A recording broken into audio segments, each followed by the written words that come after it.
It's time for the CMC Super Show. CMC Super Show. CMC Super Show. CMC Super Show. CMC Super Show. CMC Super Show.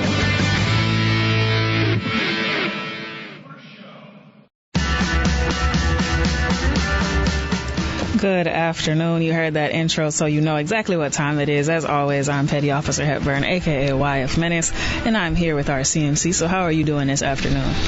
Great. It's great to be back in Rota. Where did you venture off to? Yeah, I was gone back to D.C. for work for about a week, and came back Saturday. Okay. So, still jet lagged. That will do that. That will definitely do that. And then I know here at home we recently welcomed back the shipmates of the USS Roosevelt after a 6-month patrol. So were you able to actually see the families reunite? Yeah, you can't miss that, right? It's nice to see them, the crew and the ship came back, and seeing the families reunited. I've been there a handful of times, done it a few times, so it's always nice to see them get together. All right. And then you were seen getting your color on a couple weekends ago with the MWR color run. So how was your color run experience? Oh, my goodness. Yeah, I had a great time. I was told to, wear white T-shirt and, that you're not going to use again. But me being lazy, not preparing the night prior, I just grabbed whatever nice shirt that I got, white, and ended up running it. So it was a great time. Okay.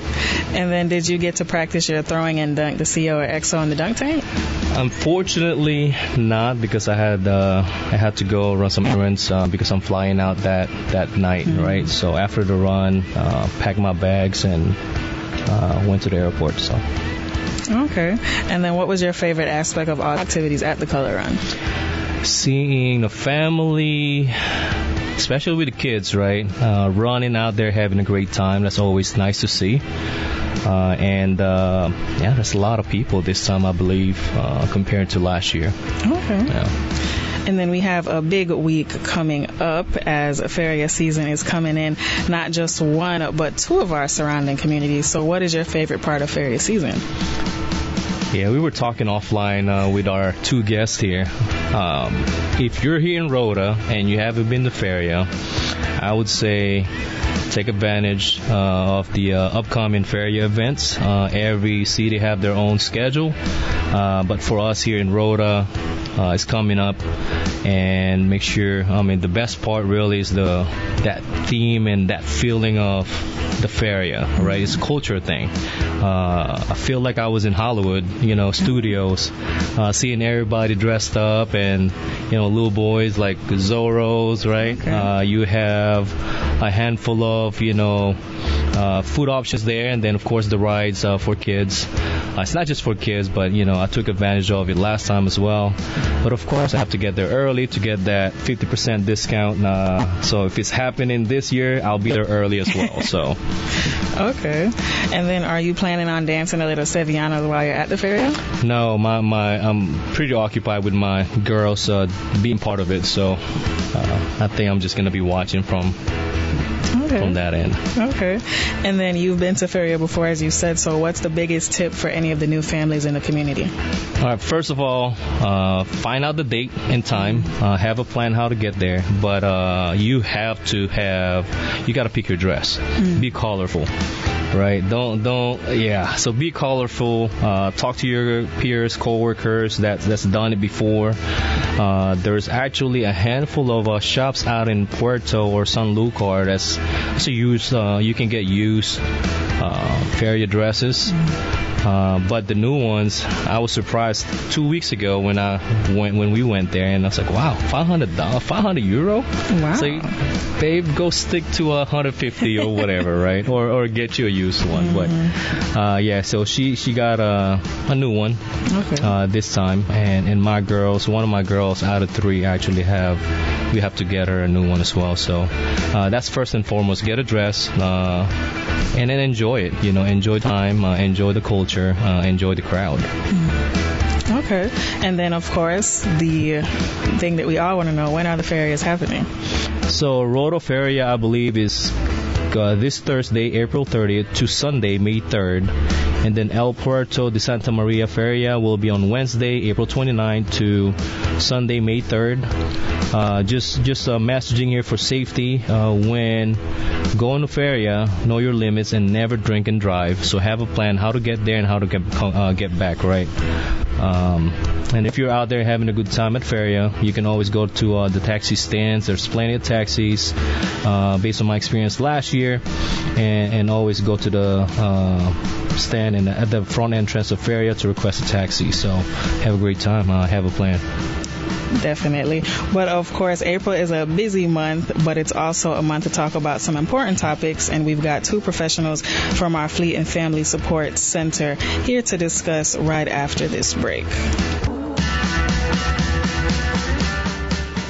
That was Miguel with Sure Thing, but April is Sexual Assault Prevention and Awareness Month, and it is also Child Abuse Prevention Month. And to discuss these important topics, the services available to the community and their experience as professionals, we have one of our Naval Station Rota Sexual Assault Command Victim Advocates, Nieachia Wherry, and one of our Family Advocacy Program Coordinators, Miss Ana Villalobos. All right. So welcome to CMC Super Show. Thank you. Thank you for having us. So this is your first time with me, right? Yeah, this is my first time. Yeah. All right. So you guys are doing a great job so far. But usually what I do, if I have a guest, I ask them a few questions. So first one would be your journey to Rota. Starting with you, Nieachia. Yes. I've always wanted to come here to Spain.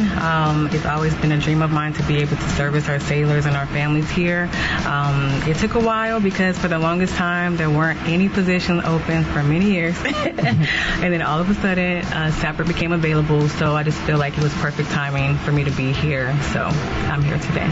Well, welcome to Rota. Thank you so much. Anna, how about you? Well, I came here as a dependent, actually. We arrived because my husband got orders here, and I was one of the lucky ones. We typically converse and discuss, how hard it is to be a spouse of a military person and try to re-engage and renew and try to keep up with your professional endeavors. And, that victim advocacy and educator position came abroad. It's the first time we've had it here. Yeah. So I was lucky enough to be the first one. So you took advantage of it, and here we are. There you go. Opportunity, right? Now, you mentioned you have family. Your family's still here with you? Or... Well, we came because of my husband's orders. We have two young daughters. And so it's been almost 4 years, actually. Time flies. Wow. Yeah. Time flies. Yeah, and for me, yes, I came here by myself, single, with my lovely dog, Ches. My family are back in the States in Oklahoma, and I have a little bit of family in Texas. We try to contact as much as we can, and they try to travel here as much as they can. But for the most part, yes, I'm here solo. So have they visited you here? Not yet. We're planning on it. With everything, with the travel and gas and canceled flights, it's been a little difficult, but yes, they are planning to come. Great. Any outside of what you do, both of you do to support the community, any hobbies? Yeah, as for me, I like to read. I like to read a lot of self-help books. I love to travel. I'm glad I get the opportunity to be here in Spain because I do think it allows me to have more travel opportunities. And then I love shopping for the latest trends. Oh, yeah, I'm not gonna don't meet my wife, all right? Don't be trouble. Right, we need to hang out. And of course, work out when I find the time. I like to exercise to stay grounded. Okay. So for me, most of my hobbies are dictated by my young children. Yes, me so too. we do a lot of hands and crafts, and we do love to travel. But my happy place is the beach. Good. So what we do as a family is we marry everybody's interests and try to come up with one cohesive. Because times is scarce. we as but victim advocates, we carry duty, so it's kind of hard to mesh everybody's calendars. But what we try to do is one activity that fulfills many different interests. So. Yeah, that's important. And then I would say I consider our counselors as first responders, right?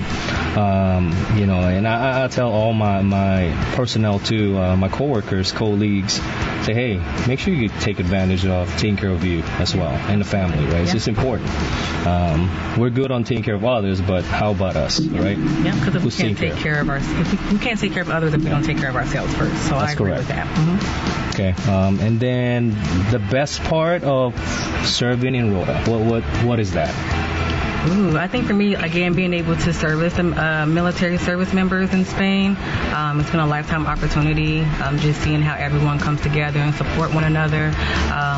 We're always trying to figure out different ways to just push out the word of SAPR within the community, and not just with that in work, but even in my neighborhood. I have wonderful neighbors who have not expressed, but connected me with them culturally and helping me understand the culture. So it's been a wonderful experience.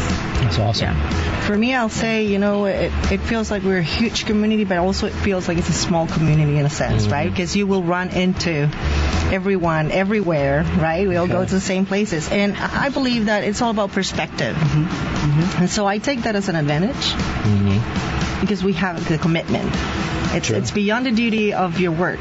We have the commitment because we share a space, we share a community. Yeah. All of our kids, they play in the same playgrounds. All of our kids, they mostly, for the most part, they go to the same schools. Yeah. So it's that entanglement. We are a tight-knit community. Yeah. I enjoy that. I believe that because even 3-4 day weekend, you go to the airport, it's like, oh, hello. You know somebody. Hello, hey, nice seeing you again, right? So I think that's one of the benefits we have here in Rota compared to CONUS, right? I feel that the sense of community and care is much better in CONUS and compared to CONUS, in my opinion.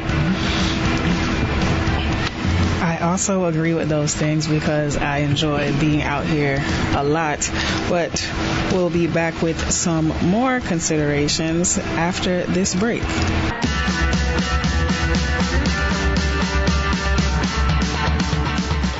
Once again, that was Ray with Where's My Husband, and we are back with our CMC and our special guest. Good afternoon, Team Rota. CMC Alvarado here with our two guests to talk about SAPR and family advocacy programs, their roles, services, and the importance of this month's awareness in relation to their primary duties. So starting with Ana, can you please inform us or educate us on the family advocacy program? Sure. Mainly, I would like to convey to our community that we are here for you. We are here to serve you. As a victim advocate, my primary role is to focus on safety. So that's going to be the first thing that I go to whenever anybody reaches out. Okay? For us, the crisis intervention piece, the emotional support, we offer trauma-informed, victim-centered advocacy services. That includes the safety planning, but we don't only go to the physicalities of it. We also worry about your well-being, your emotional well-being. How can we support you through the decisions that you have to make for you and your family the best way we can, right? We are the source of information. We are here to support you with the rest of the FAP team. We have non-medical clinicians, we have FAP case managers, but as a victim advocate, another one of the really important highlights that I want to share with you guys is that I do a lot of psychoeducation. I know it sounds like a big word, but all it is that your experiences, I can help you translate into better, healthier, boundary setting. How do we better communicate? How do we resolve conflict? without escalating. Does that make sense? How about you, Nieachia? Yeah, as far as the SAPR program, yes. So what some people don't really recognize is that SAPR stands for our Sexual Assault Prevention and Response Program. Of course, the prevention piece stands for like the training piece. We want to make sure we're educating everyone, as well as the response. So in the event that there is a sexual assault, we are making sure that we are responding within an appropriate time frame. Typically, for once a year, we do our SAPM event, which stands for Sexual Assault Awareness and Prevention Month, which is pretty much our call to action for the entire Rota family. And it's just a reminder that prevention isn't just a yearly commitment, it's a daily commitment to looking out for one another. And this month is just shining a light to say that we are here to help you and we're here to stand with you. In regards to our roles on our installation, it consists of one SARC, which is Christina Cobb. She manages our SAPR cases and ensures that policies and victim protection are being followed.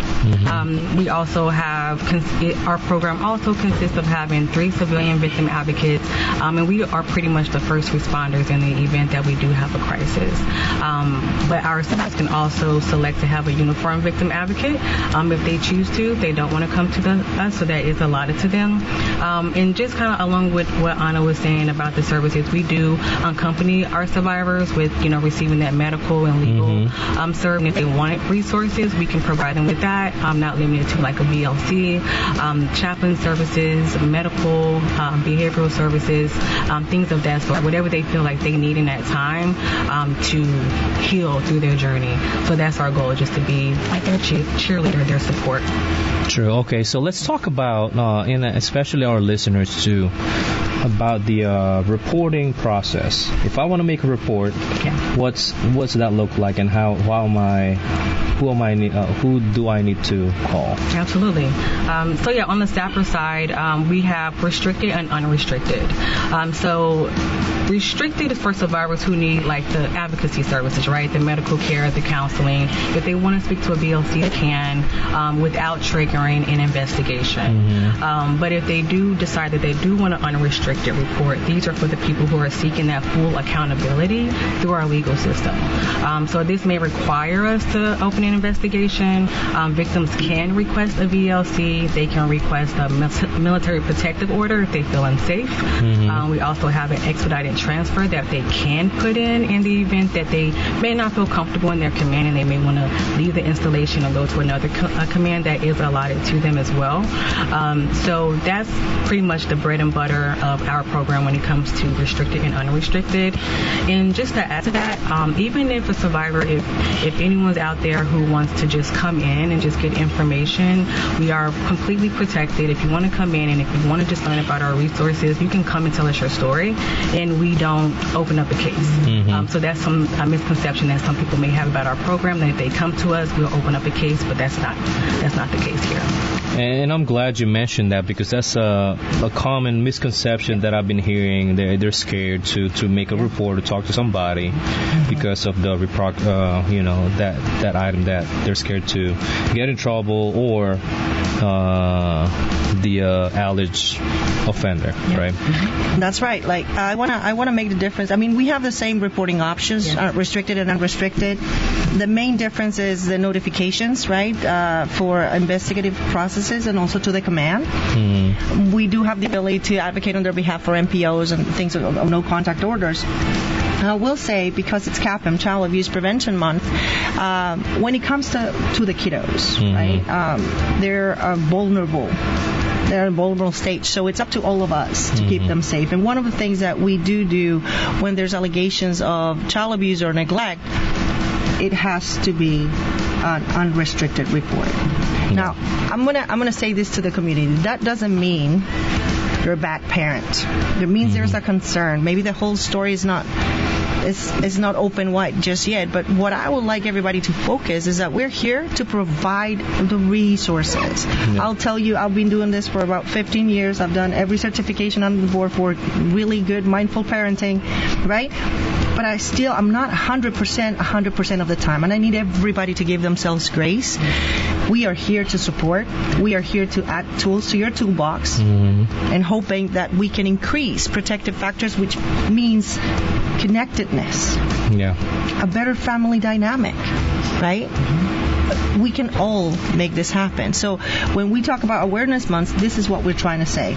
We are here not to intervene, but actually to prevent. And how can we prevent? Anticipating. You know? True. PCS season is coming. Summer is coming. The kids are going to be all day long with you, right? Some of us are not used to that, and that's okay. So what can we do? That's what I would like everybody to kind of remember when they're talking about FAB, when they're talking about SAPR. As victim advocates, we take our leads from our clients. Okay. So glad you mentioned that. So is there a way that, let's say, a family member want to get educated or know more about the prevention method, right? Is there a class online that they can just log in, create an account, and then log in and take some free classes about parenting and whatnot, right? Because me, as the base of the installation command master chief, I mean, I have a handful of required training that I got to do, specifically annually, right? And then lately, I was like, you know what? I can do more because it helps me. First, it's a professional development on my part, and second, I'm also a dad. It's like, what else can I do to prevent, stuff from happening, and not just being a mentor or a leader and providing those tools and services for our personnel, but really for me personally, that helps me. It's like, oh, okay, well, that's amazing. Oh, I didn't know this one exists, right? So is there anything like that? Yeah, my Navy HR. You can create your learning management system that's open to all military affiliated families. You can also do Military One Source. They have tons of curriculums, and I'm going to say we have an open door policy, like Nieachia was saying before. If you have any questions, if you want some guidance, anything at all, our doors are open every day, Monday through Friday, 8 to 4 at the FFSC building, 3293. But also, we have 24/7 access lines. Okay, thank you. Any closing remarks, comments? Yeah, just to add with what Ana stated, we have a 24-hour response line, so if anyone have any questions or if they want to make a report, they can call our contacts.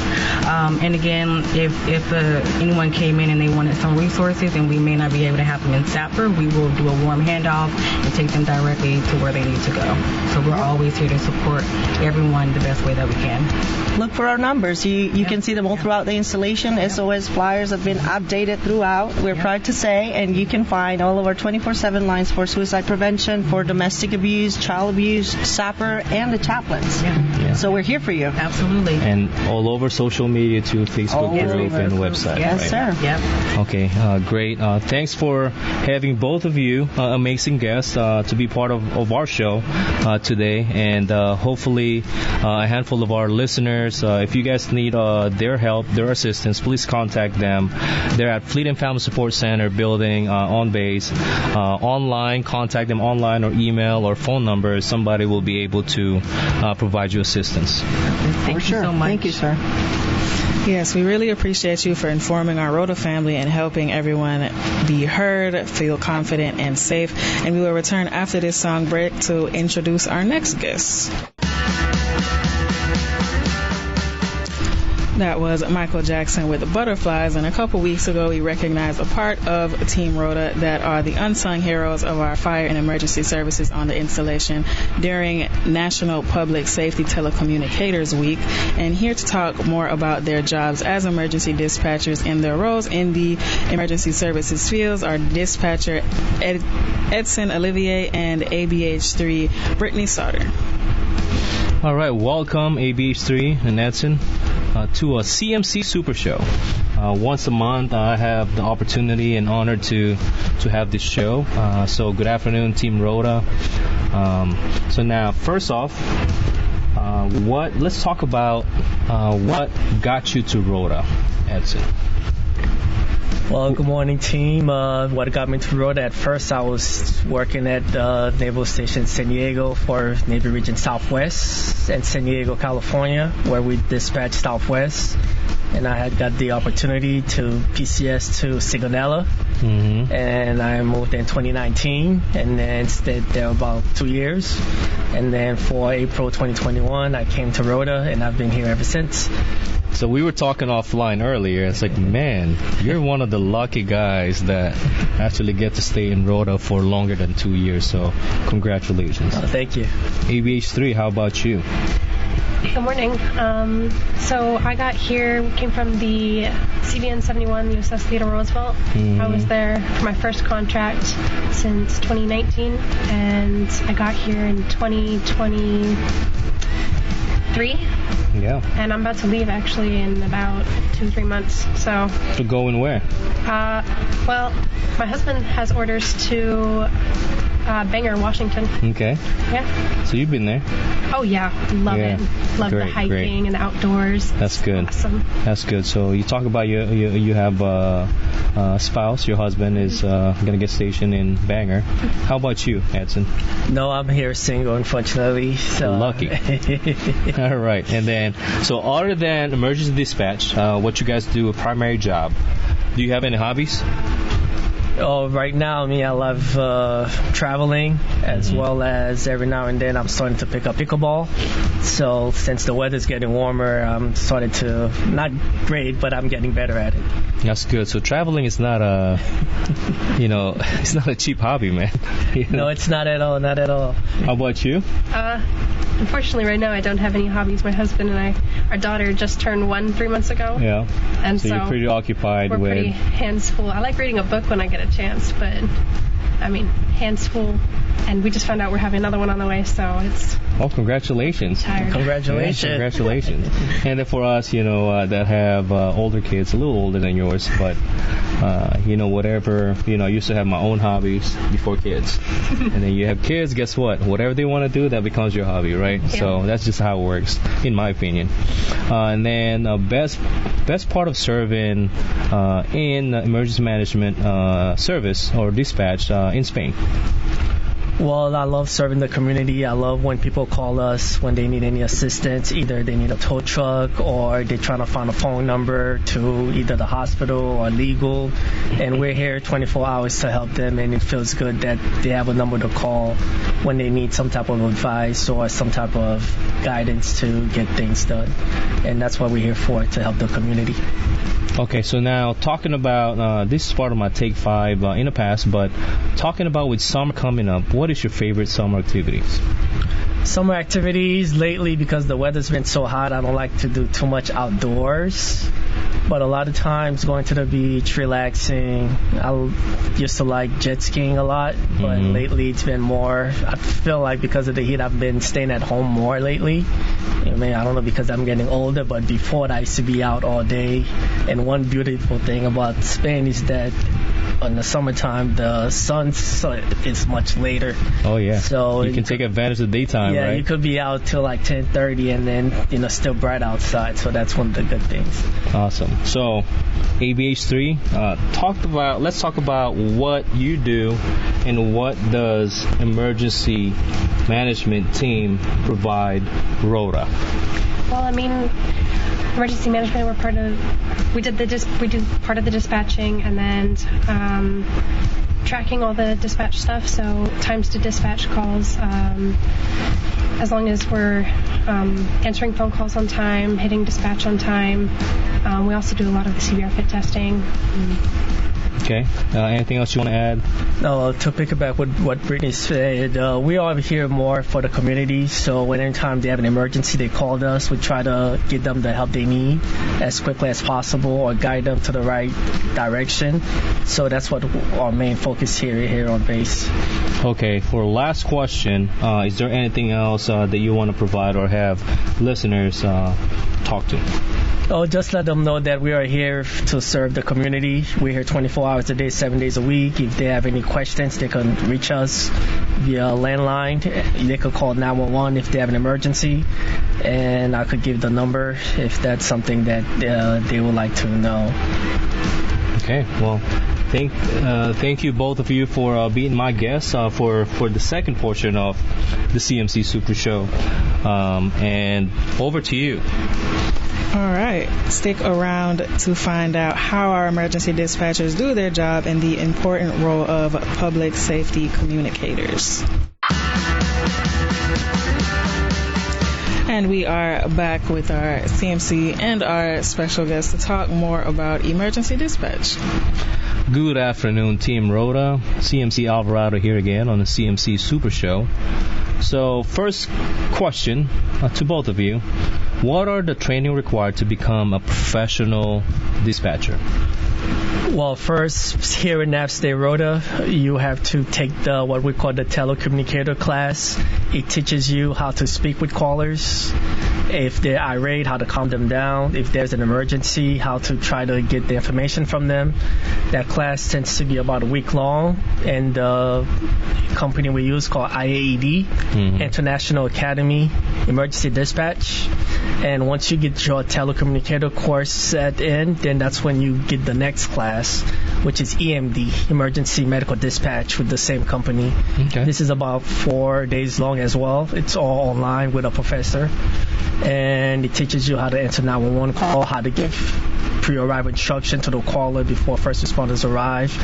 And also you also have training with your mentor, whoever you assign with, which is usually a lead dispatcher on section that teaches you how to be better and help develop your skills sets. Okay, so that's coming from a civilian side, but is that the same qualification requirement for military? ABH 3?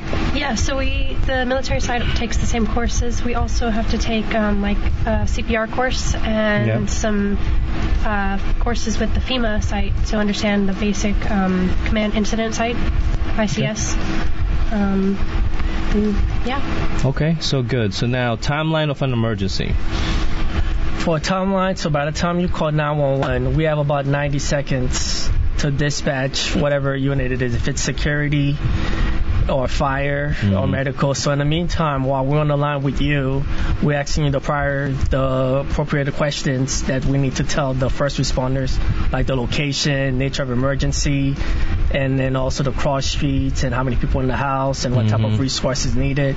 So sometimes we might be on the phone with you, but once you get the main information, we do have help on the way. So sometimes people think that we're the one responding and they're trying to rush us off the phone, but usually we're just getting as much information to give the first responders. And then there's also a difference between using a DSN government office line, landline, dialing 911.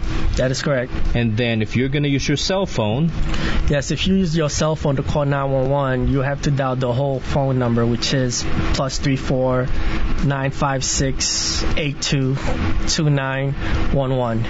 Because if you use 911 on your cell phone, it goes strictly off base to 112, which that would be the local emergency Spanish dispatch. Okay, and if they dial 911 off base as well using their cell phone, that would be a 112 instead. That would be a 112 instead. That is correct. Okay, and then it will be a delay process of dispatching. That would be a delay process. That's okay. correct. All right, you guys hear that, listeners? Make sure you have the right dispatch or emergency dispatch number to make any reports. Now, tips for the community on how to report an emergency or seek assistance. Like, what's the best practice? Well, the best practice is try to know exactly where you are, where the emergency is if you're not there. Like, the address is crucial for us. Sometimes the building number or the name of the streets or any landmark. If you're, let's say, I'm at the NEX, so I'm at the commissary parking lot, or I'm by the flight line. So anything that could help us try to pinpoint where you are so we could send first responders. That way it won't delay any response on our end to send the units to the right location. Okay, so thank you for that. Now, what's the meaning of National Public Safety Telecommunicators Week to you? Well, it's good that we get recognized, because a lot of time when we think of first responders, people tend to firefighters or police officers or EMS, ambulance. We never get the light or shine of the person who's behind the scene, that's sending the units to the location or that's doing the behind the scene work. So it's good to have 1 week out of the year where we get celebrated for what we do as a 911 emergency call takers. Hey, CMC, never forget y'all people behind the scene, right? So I give kudos to all of you and I appreciate you all. So that's the reason why we invited both of you here, including our Fleet and Family Support counselors as well, right? Because in my opinion, all of you are part of the first responders. And you're right. A lot of times, people would think that first responders are only just the cops, law enforcement, right? And then firefighters. But there are also other parts that supports those teams, right? Yes. And that includes you all. So great job. Now, last thing is, before we wrap it up, any last comment, closing remarks for our community? Well, we're here 24 hours a day, 7 days a week. If you need any help or any assistance, you could call us, and if we can't help you directly, we could always find the right person or guide you to the right people to help assist whatever needs you have. So that's one thing I want to tell the community. Okay, good. ABH3. It's pretty hit the nail on the head. There's no such thing as a dumb question. Call us. We can help. Great. All right. Thank you very much for being part of the guest. Over to you, DJ YF Menace. And then to wrap up the CMC show, CMC does have some special announcements and upcoming events to discuss. All right. So just a few public service announcements here. So NFAS update. Make sure if you have not done so, please do so. Log into NFAS and update your profile. If you have not signed up for the ad hoc messaging, please do so using our OneNet or Flank Speed account. And then tenant satisfaction survey for all our unaccompanied housing and base housing residents and family housing. You've only got a couple of days left to conduct your tenant satisfaction survey. Please do so for May 1st. Your feedback is really important so we can take action to it and improve what we have going on. And then social media feedback survey still open, so check out our Naval Station Rota Facebook page to give us feedback on how we can keep you informed. I know there was a pause for a couple of weeks there because of the guidance that we have, but eventually, it's back on right now, and make sure you guys provide those feedback. Just a couple more things here. If you live in family housing, tomorrow night, 1800 to 2200, they're going to have a maintenance on the barrier entrance by the big park, kids park. So they're doing a maintenance over there on the barrier. So the only way to go in and out family housing will be at Fuente Bravia Gate. So please plan accordingly. That one is going to be closed. That road is going to be closed during the maintenance period between 1800 to 2200 tomorrow for maintenance, planned maintenance barrier rescheduled. And then closures for Feria, security, and pass and ID will be closed on Monday, May 1st and 4th due to Spanish holidays. We do have a unity game. Come out and cheer on our American representative at the Unity Games next week. And then opening ceremony will be on Wednesday, May 6th at 12:30 at the base gym. And we'll make sure that our PAO and our admin officer send notification and all the scheduled events for those few days. And then, of course, Mother's Day meal at the galley will be earlier to celebrate Mother's Day with a special brunch at the galley on May 3rd. So it's open to everyone, so please, come out there if you need some good meal. Other than that, it's nice to be back in Rota. about to get ready for summer. Yes, that is the next best season around here. But as always, thank you to our community partners at Fleet and Family Support Center for coming by to discuss important topics for our community, and our emergency dispatchers for helping keep our Rota family safe. Just remember that you can always listen to the CMC Super Show anytime now by using your favorite podcast platform, including Spotify, Apple Music, YouTube Music, Pandora, and Amazon Music.